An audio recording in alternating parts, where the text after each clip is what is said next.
मीठ, कांदा टमाटर टाकला तर मीठ आणि हळद, शिजायला टाकायचा खिमा, ही हळद झालं. याचं आता चांगलं पाणी असं कोरडं आटून घ्यायचं, चांगलं शिट्ट्या करून घ्यायच्या 3-4.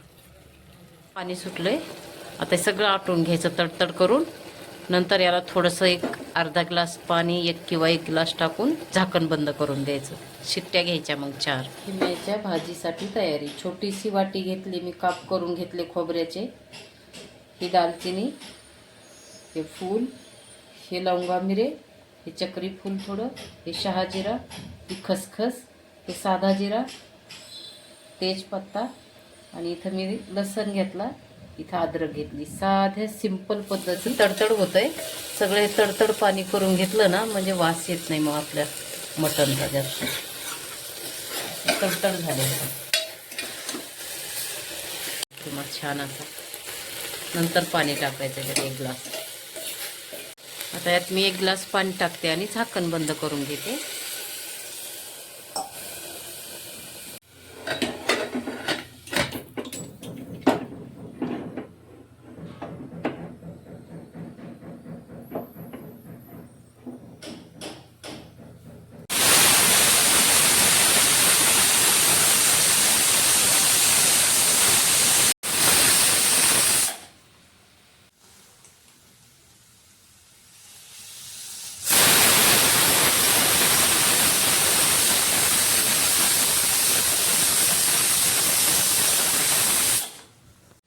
हा मसाला आता आपण मिक्सरमध्ये दळून घेऊ.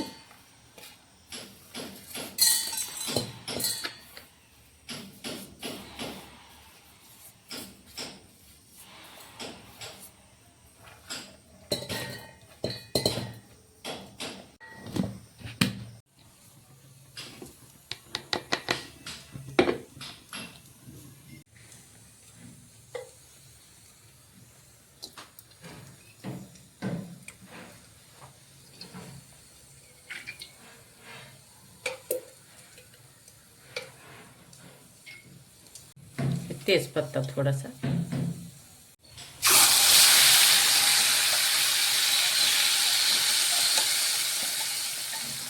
छान परतून घ्यायचं.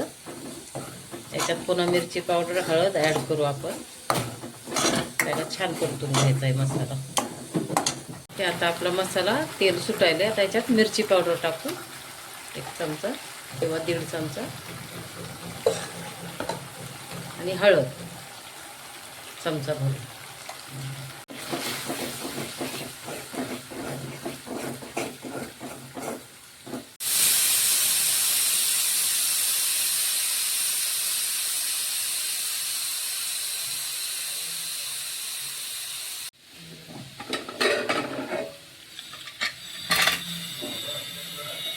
हे पहा आता आपला खिमा शिजून झालेला आहे. आता त्याला फोडणीला टाकून देऊ.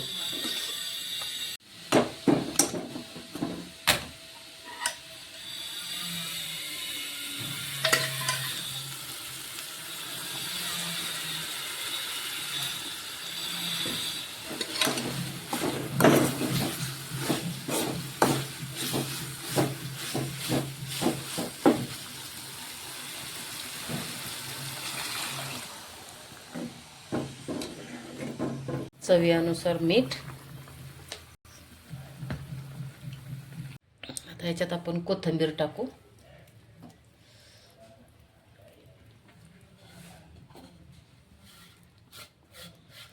ही आपली साधी सिंपल खिम्याची पिवळी भाजी तयार.